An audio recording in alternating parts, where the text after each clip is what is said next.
여러분 안녕히 주무셨습니까? 참 좋은 아침입니다.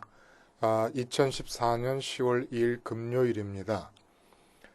어제 이 본문 가지고 말씀을 드렸는데 기계가 오작동을 일으키면서 그 내용들이 저장이 되지를 못했습니다. 그래서 오늘 다시 말씀을 드리게 됩니다. 계시록 13장 1절부터 10절까지 말씀으로 같이 합니다.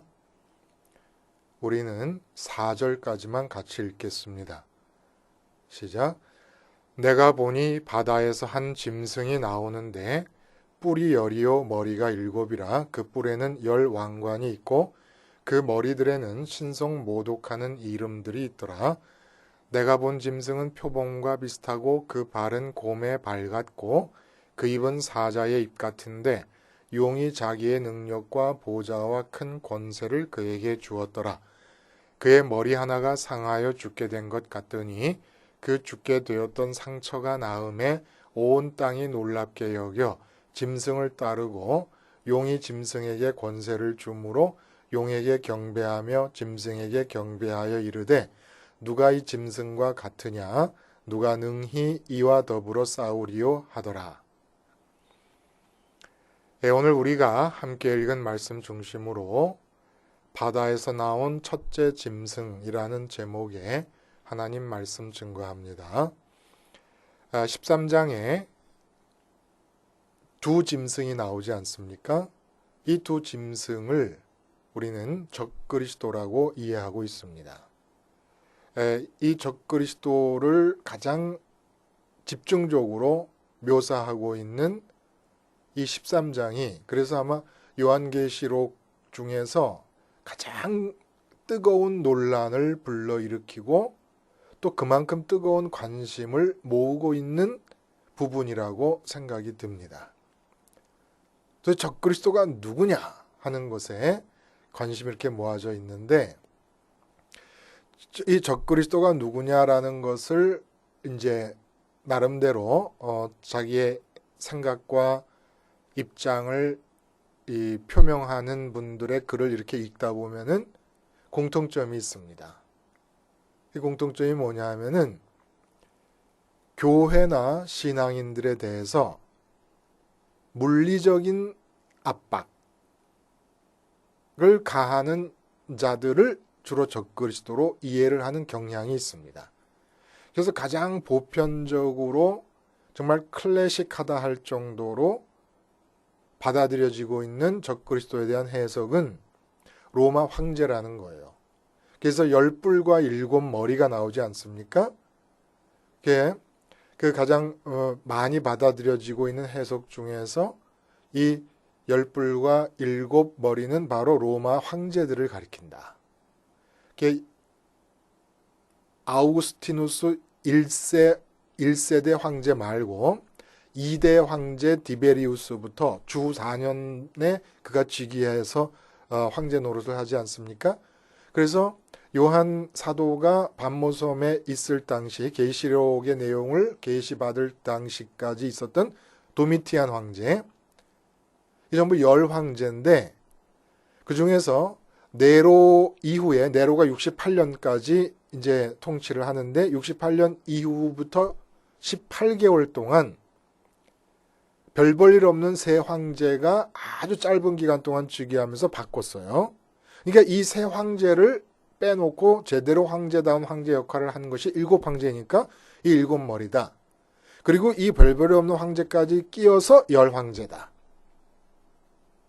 주후 4년부터 도미티안 황제의 황제 노릇이 끝났던 96년까지 10명 황제 중에 3명을 뺀 7명, 제대로 된 7명이 7명이니까 7머리고 전체를 다 하면 10명이니까 10뿔이다. 이러한 내용의 자세한 국면에서의 차이는 있지만은 로마 황제가 바로 적그리스도라고 하는 것에 많이 받아들여지고 있고, 그 다음에 둘째 짐승의 666과 연관지어서는 뭐 이건 더 넓어집니다. 범위가 현실적으로 누구냐. 심지어는 마틴 루터나 쯔빙글리 같은 분들도 가톨릭 입장에서 보면 적그리스도로 보이고 개신교 입장에서는 또 교황이 적그리스도라고 그러고 또 히틀러가 적그리스도라고 그러고 난리가 났습니다. 심지어는 벨기에에 있던 국제기구가 있는데 그 국제기구에서 처음 컴퓨터의 초기 단계 때 들여놓은 슈퍼컴퓨터가 있습니다. 컴퓨터라는 게 일상화되고 있지 않을 때 컴퓨터에 대한 의구심과 두려움과 이 경이로운 감정이 막 주어지고 있을 그때 그 슈퍼컴퓨터가 인류를 지배하는 적그리스도가 아니겠느냐 이런 얘기까지 나오고 유럽 공동체가 초기에 지금은 뭐 나라가 엄청 많아졌습니다만 초기에 몇몇 나라 안 될 때 이게 10뿔과 7머리에 해당되는 거 아니냐. 이 언제까지 우리가 이래야 될까요? 적그리스도는 사도 요한의 경우에 보면은 요한 1서 같은 곳에서 적그리스도라는 말을 요한 1서, 2서, 3서를 써 가시는 동안에 그게 90년에서 95년이니까 도미티안 황제가 본격적으로 핍박을 시작할 때입니다. 근데 그때 사도 요한이 사실은 7 황제를 다 어렸을 때부터 경험한 사람들이에요. 그렇게 경험한 사람이 요한서신에서 5번 적그리스도라는 단어를 사용하게 되는데 단 한 번도 교회를 핍박하고 있는 네로나 핍박했던 네로나 핍박하고 있는 도미티안 황제를 적그리스도와 연결시켜서 말한 적이 없습니다. 5번의 모든 적그리스도에 대한 용어 사용들은 다 교회에 들어와서 교회의 신앙을 해치는 자들을 향해서 쓴 겁니다. 이 점을 염두에 두면은 어떤 얘기를 할 수 있느냐 하면은 황제들은 아니면 히틀러라든지 이런 존재들은 적그리스도가 될 수 있는 자격이 미달인 자들입니다. 10뿔은 권세와 힘을 말해요. 7머리는 지혜의 완전함을 말하는 겁니다. 사탄으로서 노릇을 하고 사탄의 대행자로서 노릇을 하는 짐승이 자기의 역할을 수행하기에 완벽하게 주어진 힘과 지혜가 있었다는 얘기입니다. 근데 황제들이라든지 히틀러 같은 자들은 수준이 미달이에요. 이들은 짐승, 적그리스도에 먹힌 자들이었지 적그리스도가 아닙니다. 적그리스도의 희생자들입니다. 말하자면 왜 히틀러가 그 모양이 됐겠습니까? 적그리스도의 희생자지요. 네로가 왜 그 모양 그 꼴이 됐겠습니까? 적그리스도의 희생자지 적그리스도가 아니에요. 그럼 적그리스도는 누굽니까? 사탄인 붉은 용과 일체가 되는 자예요. 일체가. 붉은 용도 10뿔과 7머리가 있다 그러고 이 짐승도 10뿔과 7머리가 있다 그랬어요. 일체가 되는 자들입니다. 그러니까 아니죠. 그리고 사도 바울의 예를 들면 교회를 핍박하는데 멧돼지가 포도밭을 짓밟는 것처럼 교회를 잔멸했다 그랬어요. 그럼 뭐 적그리스도 아니겠습니까? 그런 입장에서 보면은. 근데 사도 바울이 됐어요. 기독교 교회가 성립하기 위한 이론적 기초를 세운 사람입니다. 그러면은 적그리스도가 회개해서 기독교를 세웠습니까? 이게 물리적인 압박을 가하는 자들을 가지고 적그리스도라고 할 수가 없는 거지요. 그래서 오늘 우리는 이 본문을 통해서 적그리스도의 속성을 알아내야 돼요. 그 속성을 명확하게 알고 있으면 어떤 현상이 나타날 때 거기서 적그리스도적 속성이 발견된다 그러면 지금 적그리스도가 역사하고 있는 것을 알고 대처하면 되는 겁니다. 그러니까 이 속성을 정확하게 모르고 그냥 물리적인 핍박을 가하는 자들이 적그리스도가 아니겠는가라는 막연한 생각을 갖고 있다 보니까 적그리스도의 공격을 대처할 수가 없어가지고 제가 보기에는 현재 교회는 적그리스도의 밥이 되어버렸습니다. 자, 그러면 그런 적그리스도의 속성을 우리가 적절하게 대처하기 위해서 알아야 될 특징이 도대체 뭐냐? 적그리스도는 어떤 존재냐?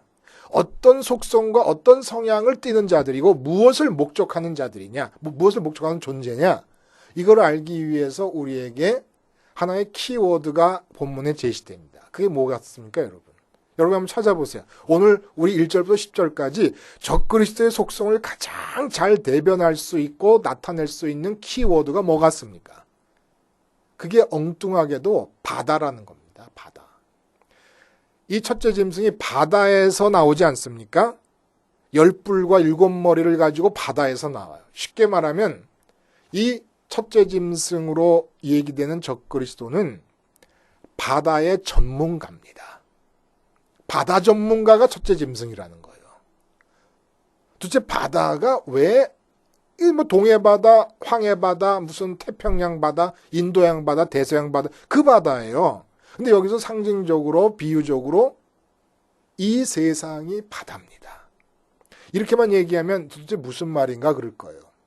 우리는 바다에서 사는 겁니다. 인간 세상이 바다입니다. 그게 하나님이 창조할 때 그렇게 세상을 바다로 지으신 거예요.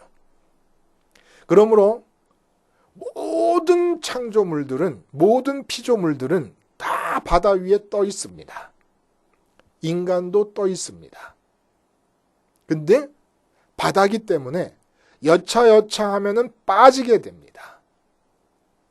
빠지면 가라앉습니다. 가라앉으면 어떤 일이 일어납니까? 우리가 마음이 무겁게 가라앉을 때 기쁨이 사라지는 겁니다. 근심과 걱정, 미움과 증오, 불평과 원망, 이게 다 기분이 가라앉는 거예요. 왜 이렇게 기분이 가라앉아 있어? 마음이 가라앉게 되는 겁니다. 이게 잘못된 거라는 거예요.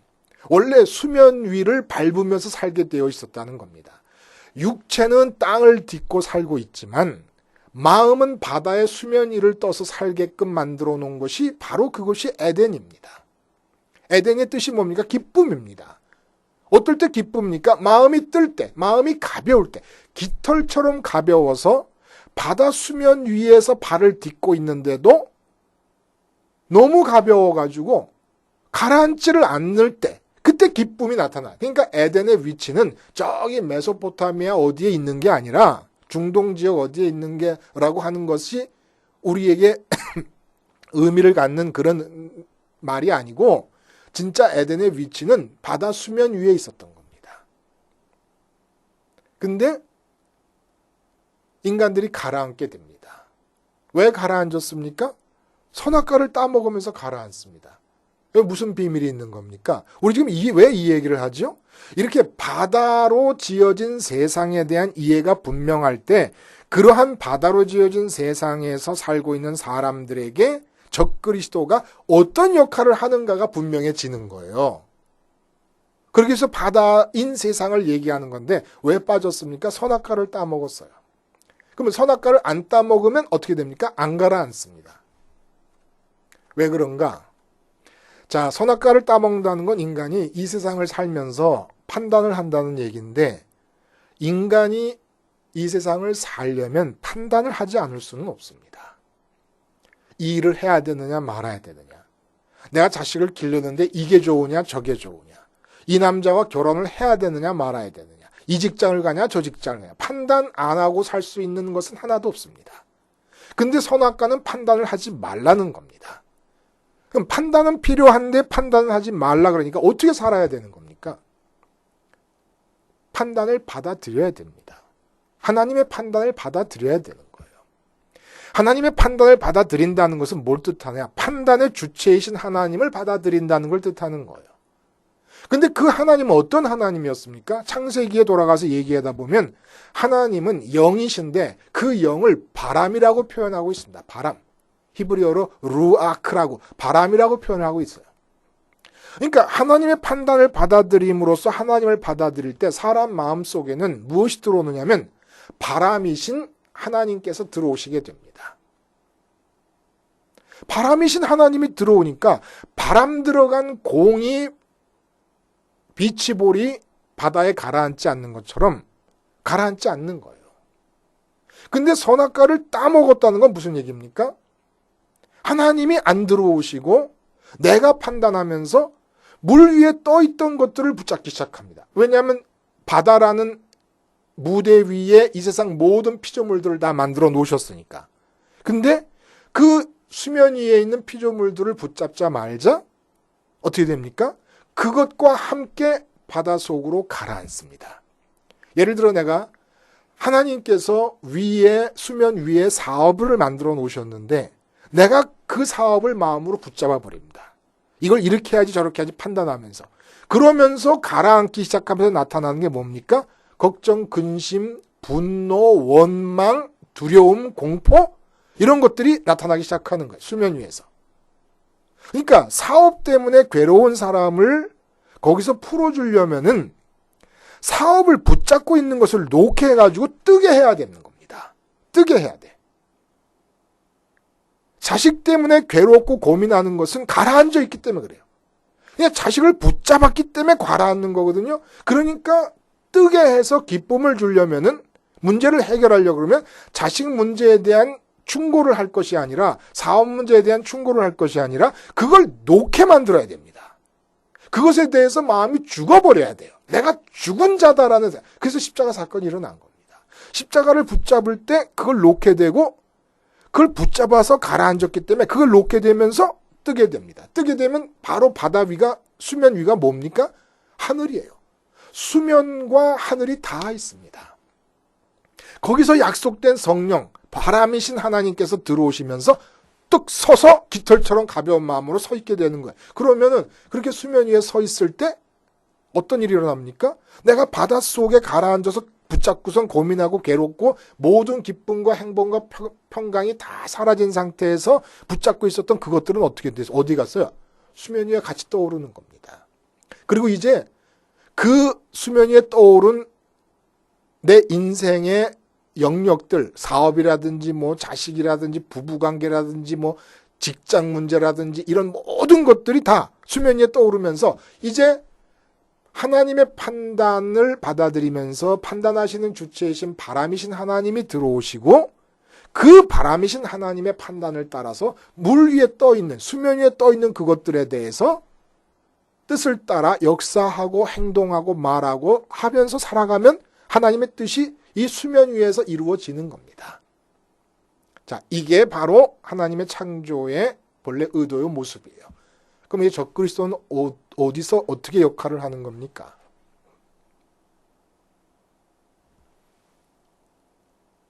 바다 수면 위가 바로 하늘이고 하나님이 계시는 곳이기 때문에 그곳으로부터 인간의 마음을 가능한 한 바다 저 밑바닥으로 끌어내리는 것이 적그리스도의 일인 것입니다. 이렇게 놓고 보면 이제 분명해지기 시작합니다. 좀 윤곽이 드러나는 거예요. 열불의 힘과 완벽한 힘과 일곱 머리의 지혜를 가지고 사람의 마음을 바다 수면으로부터 가능한 한 멀리 아래로 끌어내리는 겁니다. 깊이 가라앉게 만드는 겁니다. 그 깊이 가라앉게 만들기 위해서 무엇을 하느냐 하면은 오늘 본문에 보니까 일곱 머리에 신성모독하는 이름들이 있더라 이렇게 얘기합니다.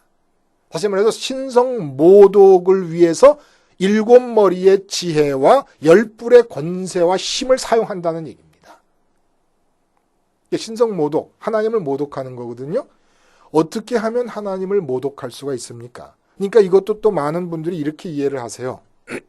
로마 황제들이 내가 하나님이다. 히틀러가 내가 독일 민족을 구원해가지고 독일 민족을 이 세상 모든 민족 위에 우뚝 세울 수 있는 메시아다. 이렇게 인정을 해버렸어요. 그 당시에 저명한 신학자들조차도. 능력이 나타났으니까.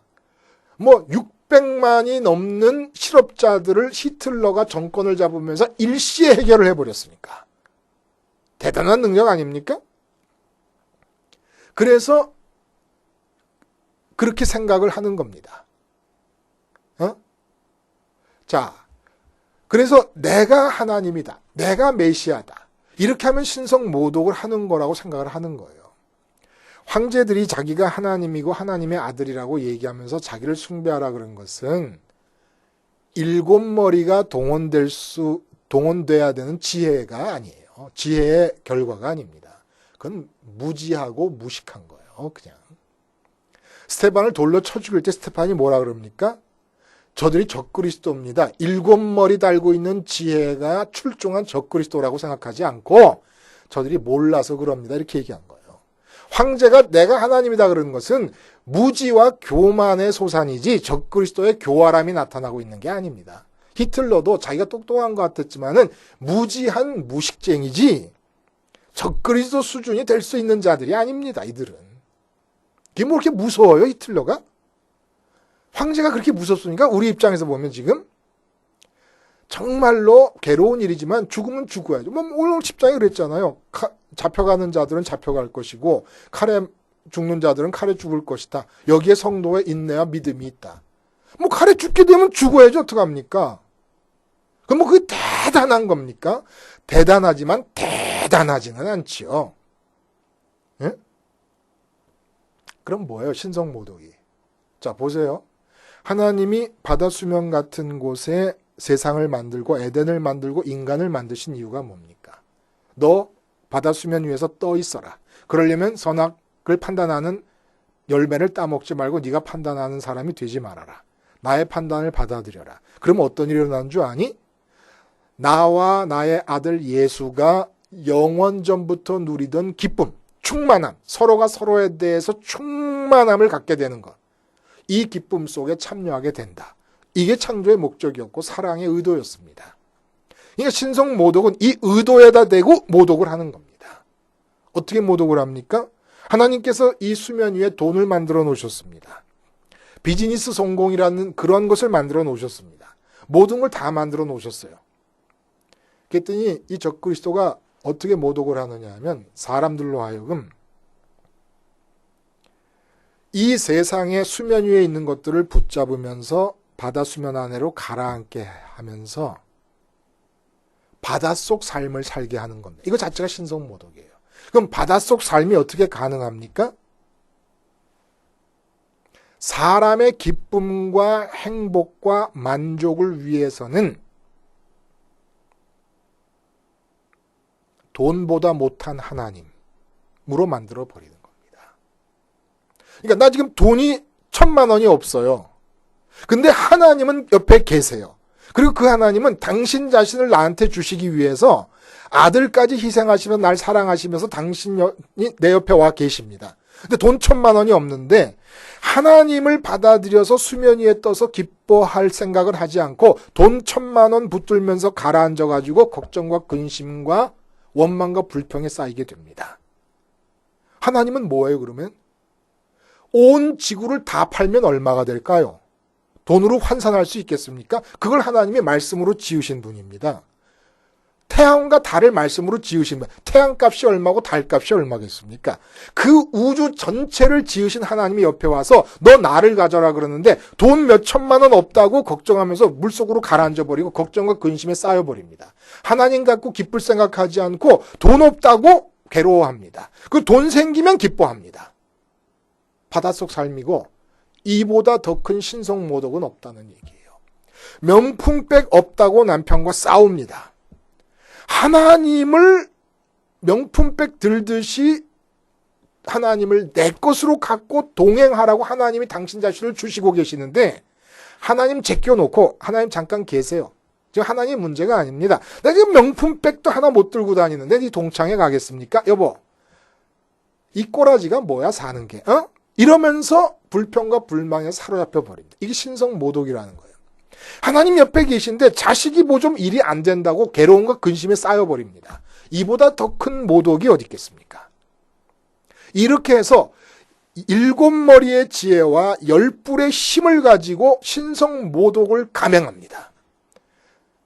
그러니까 어떤 이름이냐 하면 하나님을 신성모독하는 이름이 인간의 기쁨과 행복과 만족을 위해서는 돈보다 못한 하나님.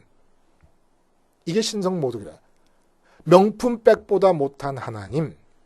명품백 때문에 하나님이 당신을 주시겠다는데도 불평과 원망이 나옵니다. 그러니까 하나님이 명품백보다 못한 거지요.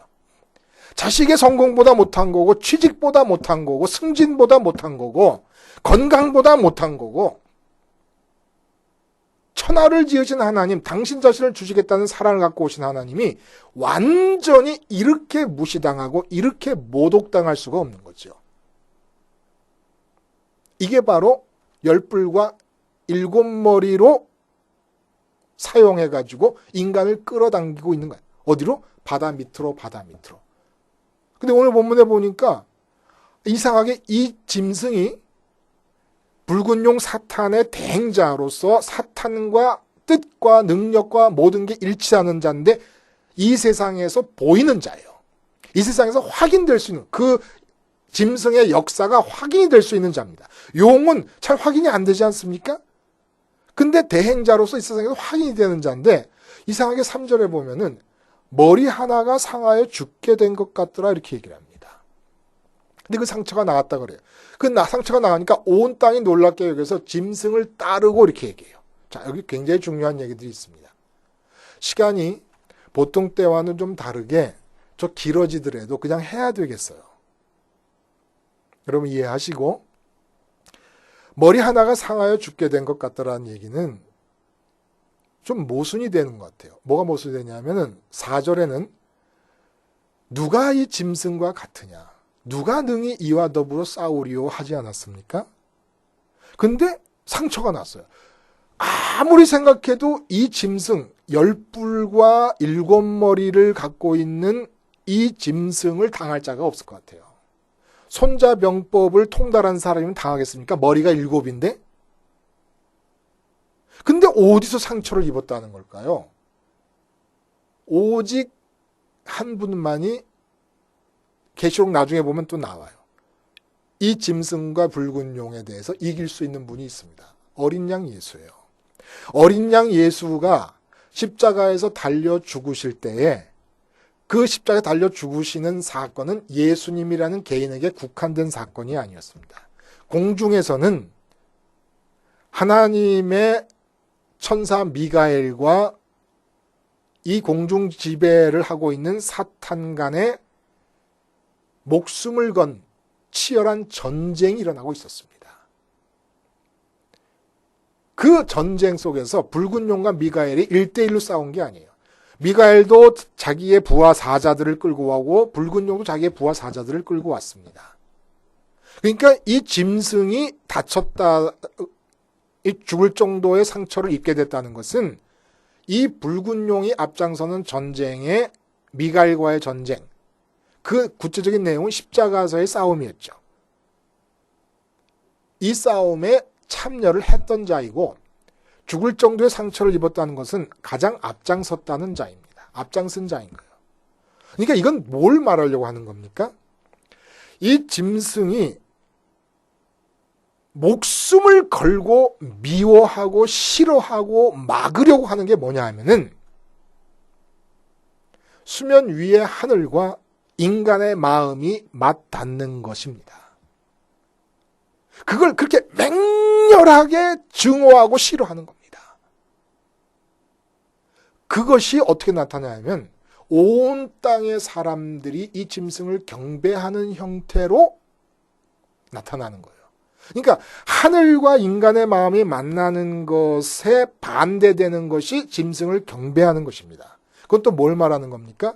짐승의 경배라는 것은 인간의 마음이 다 모든 사람이 죄 속에 있다는 것은 모든 사람이 바다 수면 위의 삶을 살지 못하고 바다 속 삶을 살고 있었다는 거예요. 가라앉고 있어요. 가라앉았으니까 모든 사람의 삶이 걱정과 근심과 원망과 불평과 증오에 가득 차 있었던 거지요. 그래서 주님께서 뭐라 그럽니까? 수고하고 무거운 짐진 자들아 다 내게로 오라 그러신 거예요. 그러니까 지금 여기서 이 사탄을 경배한다는 것은 자발적으로 경배한다는 건데 뭘 말하는 거겠습니까? 사람의 마음이 수면 위를 향해서 올라가려고 위쪽을 향하지 않고 아래쪽을 향한다는 얘기예요. 아래쪽을 향하는데 깊으면 깊을수록 좋은 거예요. 깊으면 깊을수록 그 마음에 향하는 시선이 깊이 시선이 도달할수록 경배의 정도가 커지는 겁니다. 그러면 어떻게 구체적으로 온 땅의 사람들이 쫓아다니면서 짐승을 경배한다 그랬잖아요. 이 짐승을 경배한다는 게 구체적으로 지금 현재 온 땅에서 어떻게 나타나고 있습니까, 여러분? 예를 들어서 예수님을 온전하게 십자가 생활화를 통해서 바로 믿지 않는데 부자가 된 사람들이 있어요.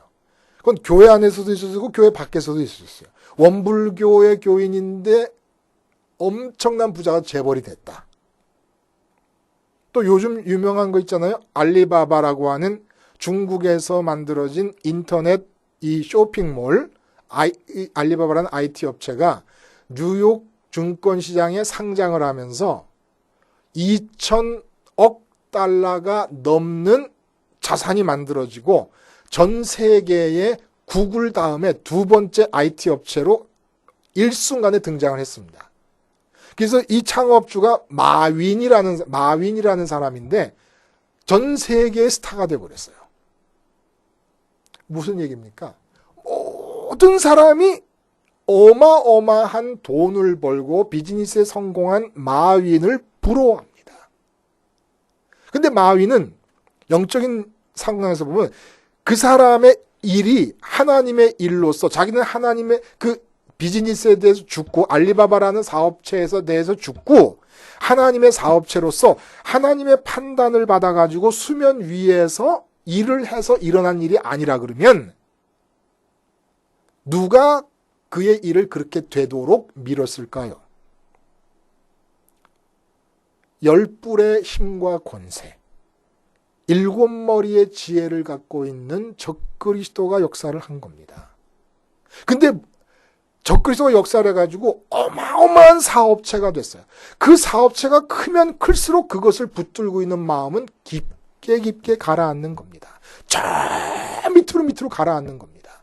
근데 저 밑으로 이 세상에서 큰 것을 갖게 돼가지고 저 밑으로 가라앉는 그 사람을 온 세상이 부러워합니다. 이게 경배라는 거예요. 이게 적그리스도를 하나님 수면 위에 계신 하늘인 하나님을 등지고 바다 깊이를 내려다보면서 부러워하는 이것이 바로 경배라는 겁니다.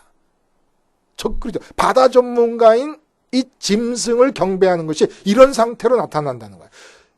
이건희 씨, 이재용 씨가 너무 부럽잖아요. 저 사람들은 무슨 복을 타고 나서 저런가? 그들이 예수를 제대로 믿으면서 이루어낸 일들이 아니라 그러면 부러울 것이 없는 것이 적그리스도의 10뿔의 힘과 7머리의 지혜가 그 사업을 그렇게 만들어주고 있는 것이고 그 마음을 붙들고 있으면 저 아래 그것이 크면 클수록 저 아래로 내려가는 것이고 그래서 모든 온 땅의 사람들이 그것을 부러워하면서 적그리스도를 경배하는 겁니다. 이러다 보니까 오늘 7절에 보면은 성도와 싸우고 온 땅의 족속들을 다스린다 그랬어요. 왜 성도와는 싸우고 온 족속은 다스린다 그랬을까요? 교회 안에 들어와 가지고 교인이라고 하는 사람들, 예수와 하나님의 이름을 부르는 사람들에게서조차도 싸워서 이깁니다. 결국 교회 안에도 똑같이 저기 바다 밑에 깊이 들어간 세상에서 말하는 성공자들을 부러워하는 마음이 가득하게 되어버리고 적그리스도를 경배하는 마음이 가득하게 되어버렸습니다. 그럼 그럼 하나님 경배는 뭐냐? 하나님 경배는 역시 마찬가지로 부러워하는 거예요. 셈을 내는 거예요. 뭘 부러워하고 뭘 셈을 냅니까? 사도 바울은 어떻게 저렇게 육체적인 고난이 계속 점철되고 있는 삶에서도 항상 기뻐하라, 범사에 감사하라는 얘기를 할 수 있었을까? 얼마나 그가 수면 위에 떠서 하나님을 많이 신의 바람, 신바람을 얼마나 마음에 많이 받아들였으면 도대체 저렇게 고통스러운 물리적인 삶 속에서도 항상 기뻐할 수가 있었을까? 이걸 부러워해야지 하나님을 경배하는 겁니다. 부러워하는 내용을 보면 무엇을 경배하는가를 알 수 있는 거예요. 부러워하는 내용을 보면. 근데 성도와 싸워서 이긴다는 거예요. 이게 앞에 12장에 붉은 용과 여자의 얘기가 있었지 않았습니까? 마지막 절에서 뭐라 그래요? 붉은 용이 교회를 없애려고 해도 못 없애니까 교인 한 사람 한 사람 개개인을 먹어버리려고 마음을 먹고 바다 모래 위에 섰을 때 그 다음에 이어지는 사건이 오늘 사건이라는 거예요. 바다 모래 위에 서가지고 바닷속에서 바다 전문가 짐승을 불러낸 겁니다. 그래가지고 교회 안에서조차 짐승을 경배하게 하는 거예요. 이 세상에 성공한 사람들, 나는 예수와 하나님의 이름으로 그렇게 성공해야지. 그러니까 짐승을 경배하기 위해서 하나님의 이름과 예수의 이름까지도 동원하니까 이보다 더 큰 모독이 어디에 있겠습니까? 그럼 우리가 이걸 어떻게 적그리스도를 대처하고 이겨나갑니까? 하여간 여러분, 이 세상에서 사람들이 좋아하는 가치를 나도 이루고 싶다는 마음이 드는 것은 적그리스도가 이미 내 문 앞에서 내 마음속에 들어오기 위해서 쇄도에 들어오는 겁니다. 하나님이 옆에 계심에도 불구하고 이 세상 것들이 부족하다고 원망하고 걱정하고 불평하게 되면은 이미 적그리스도가 나한테 들이닥치고 있는 겁니다. 어떻게 저항을 합니까? 십자가를 생활화하는 거예요. 내 마음이 이 세상의 일 때문에 걱정을 하게 될 때 이미 그걸 내가 붙들고 가라앉기 시작했다는 걸 알고 얼른 십자가를 기억해내고 십자가를 붙잡으면서 내 마음이 붙들고 있는 세상 것에 대해서 죽어버립니다. 물에 들어갔을 때 힘을 다 빼고 죽은 자처럼 되면은 떠요. 그런 것처럼 십자가에서 주님과 함께 어린 양의 죽음을 내 죽음으로 받아들이면은 세상 것을 붙잡아서 가라앉던 내 마음이 뜨게 됩니다. 뜨면 약속이 주어집니다. 수면 위에 있던 하늘이 내 안으로 들어옵니다. 바람이 들어옵니다. 영이신 하나님께서 들어오십니다. 그리고 떠요. 발로 밟게 됩니다. 그러고 나면은 이 세상에서 내가 마음으로 붙잡아서 근심하려고 했다가 십자가에서 죽음으로 놔버린 그 모든 것들이 같이 수면 위에 떠 있어요. 그리고 이제부터는 그것에 대해서 하나님의 판단과 뜻이 내게 주어지면서 하나님의 뜻대로 그것들이 움직여지고 진행되고 이끌려가게 되는 거예요. 사업이고 뭐고 다. 얼마나 신비롭습니까? 일거양득인 게 짐승 때려잡고 그리고 이 세상에 내 삶에 주어진 삶의 영역들을 다 하나님 뜻대로 되어가고 나는 일거삼득이네요. 나는 하나님 마음에 가져서 이 세상에선 줄 수 없는 평강과 기쁨 가운데 거하고 그게 뭐 십자가 생활을 하나 하자는 거예요. 그걸 뭐라고 그랬냐 오늘 본문에 창세 이후 어린 양의 생명책에 기록되지 아니한 자들은 모두 짐승에게 경배할 것이다. 목사고 교황이고 상관이 없어요. 목사님도 날마다 십자가를 생활하지 않으면 생명책, 어린 양 생명책이 기록된 것이 아닌 겁니다. 그러면 반드시 이 세상 것을 붙잡게 돼 있어요. 그게 예배당 건축이든 사람 많이 늘어나서 노예 가서 힘주면서 살고 싶건 그 모든 걸 전도라는 미명으로 다 바꾸죠. 전도가 가장 강렬하게 있던 초대교회 그 누구의 머릿속에도 사도들과 교인들 그 누구의 머릿속에도 부흥이라고 숫자를 늘려야 된다는 강박관념을 갖고 있었던 자는 아무도 없습니다. 수면 위에서 하나님과 하나 된 이 기쁨을 가지고 이 기쁨을 전달하려고 했던 것이지 부흥해야 된다는 강박관념을 갖고 살은 사람은 없었던 거예요. 그걸 이상하게 미국에 있던 어떤 신학교 하나가 와가지고 교회 성장학이라고 하는 적그리스도의 이론을 신학화해버린 겁니다. 적그리스도는 신학교에도 나타나고 교회 안에도 나타나고 여기에는 따로 구분된 영역이 없어요. 성역이 따로 없습니다. 적그리스도가 침투해 들어가는 모든 곳에 침투해 들어갑니다. 총회장님에게도 들어가고 뭐 장로, 권사 이런 타이틀은 아무 상관이 없는 겁니다. 그러나 아무도 모르는 시골에 있는 할머니, 농사 짓는 할머니라도 십자가 생활화하면 10뿔 달리고 7머리 달린 짐승이 어떻게 못해보는 겁니다. 적그리스도가 누굽니까? 바다에 가라앉게 하는 자들입니다. 왜 가라앉습니까? 세상 것을 마음으로 붙잡기 때문입니다. 어떻게 이깁니까? 십자가를 생활함으로써 세상에 대해 주고 날마다 순간마다 잡아서 하여간 걱정이 생긴다 하면 가라앉고 있는 거라는 걸 아세요. 근심이 생긴다 가라앉고 원망이 생긴다 감사가 안 나온다 가라앉는 거예요. 수면 위에 떠 있는 사람의 특징은 기쁨과 감사입니다. 그리고 수면 위에 떠 있어 하나님과 하나님 항상 기도합니다. 특징이라는 거예요. 그래서 바닷속에 사는 사람들은 기쁨을 추구합니다. 바다 수면 위에서 사는 사람들은 기쁨 안에서 삶을 시작합니다. 영위합니다. 기도하시겠습니다.